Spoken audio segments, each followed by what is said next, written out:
Thank you so much for coming today. Do I really need the mic? Hi, buddy. Thanks for bringing Molly in. Are we good, Lucas? Yeah. Thanks, buddy. Hi, everyone. We're here. Does everybody know? No, everybody doesn't know. It's a nice little small crowd, which actually puts my mind at ease, and I'm quite happy about it. Oh, do I need to use this? Yeah, give it a shot. Alrighty, so it's going to be pretty informal because that's me. Hi! I'm so excited to see the smiling faces. We're just going to get started. I want to preface this by saying that I'm not a doctor, I'm not an expert on mental health, but I can share my story to hopefully make someone, when I take this on the road or whatever we do with it, feel at ease and know that they're not alone. And that's what got me through, was knowing that I wasn't alone. I owe it a lot to the people in this room. And some people I don't even know have helped me through this process. It's been quite a year and a half. And anyway, this is all in memory of Kathy. And bear with me because I'm going to probably have a few tears, have a few laughs. We probably will. Good. That makes me feel better. So, Kathy, what you can expect today. Let's start with that, history, how we got here. Stages back to wellness, questions and answers, and then how can we help. So think of questions while we're going along so we can spread this out just a little bit, because I'm going to probably go right through it so fast. And my little dog is, oh. I'm right here. She's going blind and deaf. I'm right here. Anyway, so how we got here. Well, Kathy, there she is. There she is. I look at the picture and I still can't even believe it, that she's not with us. I really can't. Anybody else feel like that? Yeah. Yeah. Okay. This woman was a force to be reckoned with, let me tell you. She, no matter what was going on in her life, she had joy and gratitude for everything. Didn't matter who you were, or who was calling on the phone, or who walked through her door, she would always say, "Hello, beautiful." And that's how this all came to be. She was a big advocate of those with mental unwellness or illness. I can tell you that her mom and my mom both had the same disease of schizophrenia. She lost her mom, I lost my mom this past year. Her mom lost her battle with mental illness, and essentially my mom did too. She tried to find some counseling in this city for people who were left behind by suicide and couldn't. She was pissed. Let me tell you, she was pissed. She had words with lots of people, but the fact there was nothing here for them at the time. So she ended up in Whitby and worked with some people up there and brought and started a peer support group here in town for those left behind by suicide. So she's definitely an inspiration, for sure. She is the biggest Jan Arden fan that ever walked the face of the earth. And met Jan, and we should have brought that picture. That would have been cool. Anyway, next time. She adored her family, her son, her grandgirls, and if you were a friend, then you were an F, and an F meant you were a family. She loved Dan beyond anything most people have ever witnessed. Like, I've only ever witnessed a love like that before, and that was with Dan's parents. So And she was a big fan of mine. That was a big deal. That was a big deal to me. Very big deal. So this is what inspired it all. I was standing at her funeral, reading this passage that my good friend Judy gave me, and I felt this unbelievable peace. And it was at that moment that I knew her life and my illness could not go in vain. We had to take it somewhere. And I know she's here right now. I can hear the woohoo! She is here. My history. So most of you in this room know my history. And I'm not going to dwell on that, but you know what? It certainly contributes to my diagnosis of, oh God, I can't even remember what it's called now. Isn't that awful? Anyway, there was alcoholism in my home and lots of domestic violence. As a child, I was the parent. At probably about age 5, I became the parent. I decided that I wanted to help people, and so after almost 40 years, I've continued to be a social worker. So I've seen, heard things that most people wouldn't ever experience in their lives or even see in a movie. Eh? And my mother had schizophrenia, and I was her caretaker for many, many years. A little bit of stress maybe going on right there, right? Contributes to where I am. In 2001, I lost my lung to carcinoid syndrome and definitely was experiencing anxiety at that time, not knowing whether I would live or die. It was a very rare disease. And so I had anxiety after that, off and on, but I had such bad stigma against myself at that time that I just ignored it and dismissed it and minimalized it and did what I did. Dove into work was probably what I did. Yeah, it was probably, it was 2002. I was part of the team that opened the youth emergency shelter in Peterborough, so I was doing about 80 hours a week then. In October-ish, fall of 2015, I'm skipping over some time because we don't need to hear my whole story. Kathy was diagnosed with cancer. And I moved and I got a new job in about 6 week span. I felt it. I was feeling it.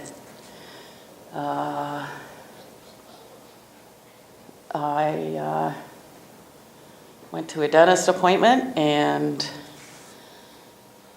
it was the Thursday night before Thanksgiving that year, 2015. And my blood pressure was scary. Like, the dentist wanted to call the 911 and have me removed and taken to the hospital. But I convinced him otherwise, that I was going to a yoga class right after, and I would be able to get my blood pressure down. And essentially I can do that now, but and so anyway, my doctor was phoning me all night long to reach me, and I went and saw him the following week. And that's when he said, you need to be off work or we're going to be attending your funeral. So I went off work, and then I was having a hard time with that because work was where I went. That was my safe place. And it was very difficult not to work. So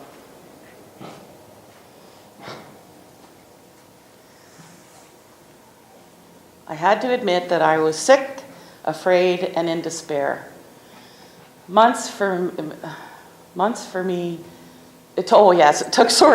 took months for me to relent and see my doctor. Best doctor ever, by the way. Even before Kathy's diagnosis, and I moved and all that stuff, I was starting to feel the effects of the illness now that I look back. I had so much shame that somehow, because I was a social worker, I should know better. I should know better not to get sick. Felt like I could do nothing right. I had very low self-esteem at the time, like incredibly. I felt like I didn't know how to be a social worker, and that was 2 years ago. I've been doing it since I was 19 years old, and I felt like I didn't know what I was doing. I felt like I should snap or could snap out of it, or I could snap, one or the other. I literally wished a legitimate illness upon myself so it would be more acceptable. I thought, how can I contract shingles and be off work for a while? Because I believed it was the work only that was causing my stress. So I actually was very isolating. I kept to myself. I didn't go out after on a school night, for lack of a better word. I wouldn't spend much time with people on the weekends. Just me and that little dog right there, who's not settling very well. Sorry, Judy. I had the biggest fear of anyone finding out that I was ill, mentally. I was absolutely petrified that people would go, oh, that social worker, she's sick too. But boy, oh boy, you could bring your mental health to me and I'd be your biggest advocate, supporter. It's just so irrational the way it works. My biggest fear was ending up like my mom. That's always been my biggest fear. And that I was weak. I never wanted to appear weak. My entire life, I never wanted to appear weak, but I was weak. That's what I felt.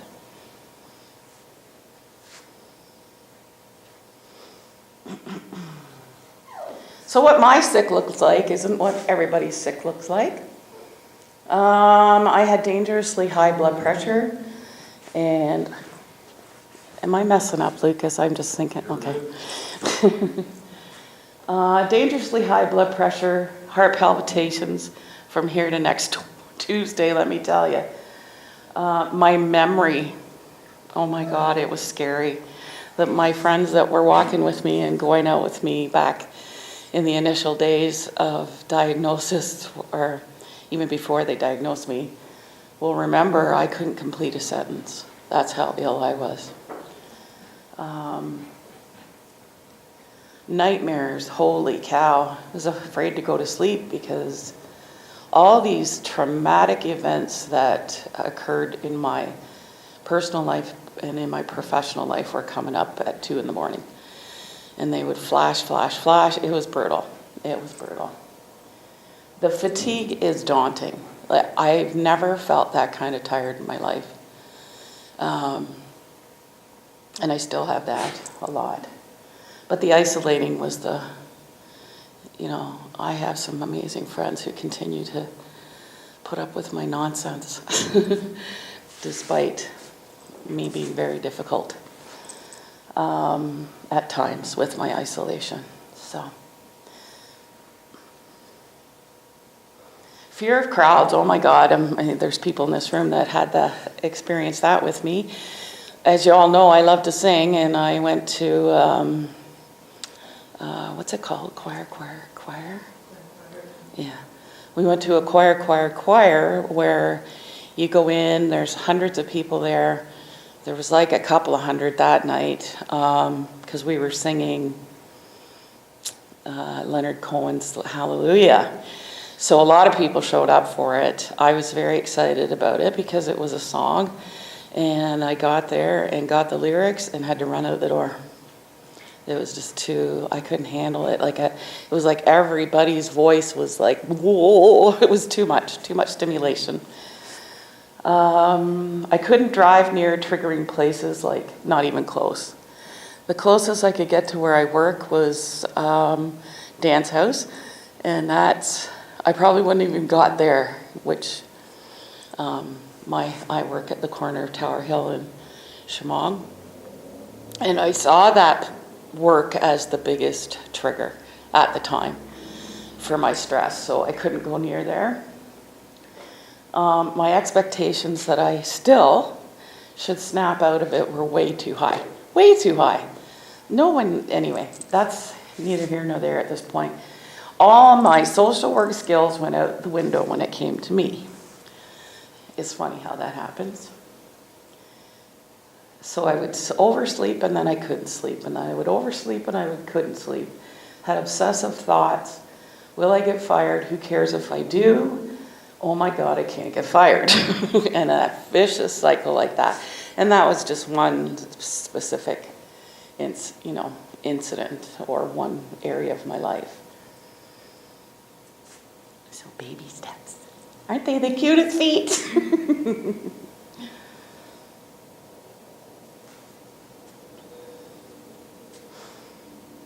Acceptance. Here we go. This is where the corner turned. And I mean, there was a long process from there. I went on 1 million walks a week. People listened to me or didn't listen to me, but they were beside me. And I did a lot of reading when I could, which wasn't much because I had a hard time focusing on even reading things. But I listened and I went online, and I was able to accept that I was sick. I was sick. I wasn't weak. And this is where this guy comes in. I came across this man who runs this, it's called Sick Not Weak, Michael Landsberg, and he is a Canadian treasure. He's a sportscaster, and he developed 2 years ago today, Dano, it's their anniversary today. He developed Sick Not Weak because he suffers from depression himself. And as a sportscaster, macho kind of area of life for some people, he gets the message out loud and clear that this is a sickness, an illness, it's not a weakness. And I started listening to him online, and let me tell you, he was instrumental in me turning a corner. And I send him messages all the time, and I thanked him today. He's a pretty amazing individual, and I hope I can bring him to our community one time to talk about it, because he's just got energy coming out the yin yang. And I accepted the fact that I've been through worse than this, and I will be okay. I know I will be. Slow and easy. Acceptance that it's not going to happen overnight. But I had to begin somewhere, and that was with rest. And I had to be okay with getting some rest. So my rest was sleeping, walking, and yoga, and of course music. So I had to create a network. Oh, this was hard. When you are a social worker and you work in a community as small as ours, and believe me, it's so bloody small, it's hard to get help because you're going to work with people who you have worked with, potentially.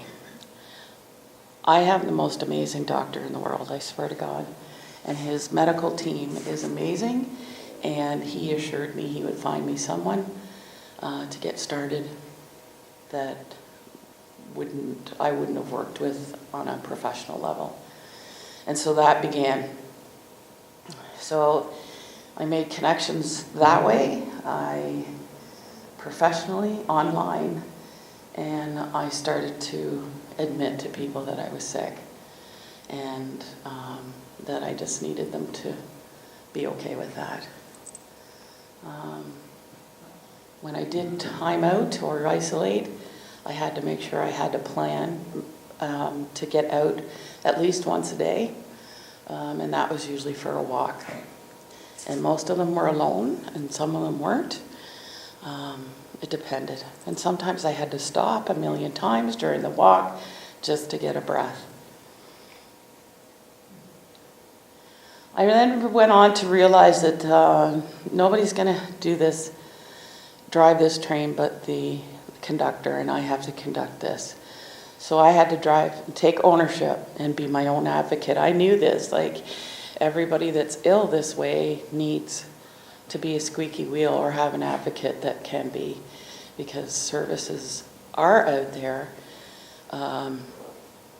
There's wait lists upon wait lists, but there is always somebody. So, if you can't take your responsibility for your mental health, then you need an advocate who will. And that's through a case management thing that I can get into with people if they ever need that. Okay. Exercise. This became my best Prozac I ever took. In the beginning days, it made me feel great. I mean, I'd always known the benefits of exercise for years. I've been walking and power lifting and stuff like that, but I would always feel so relaxed after, and I would have really great sleeps when I incorporated it in my daily routine. I should say I was off work all this time. I was off work for a year, and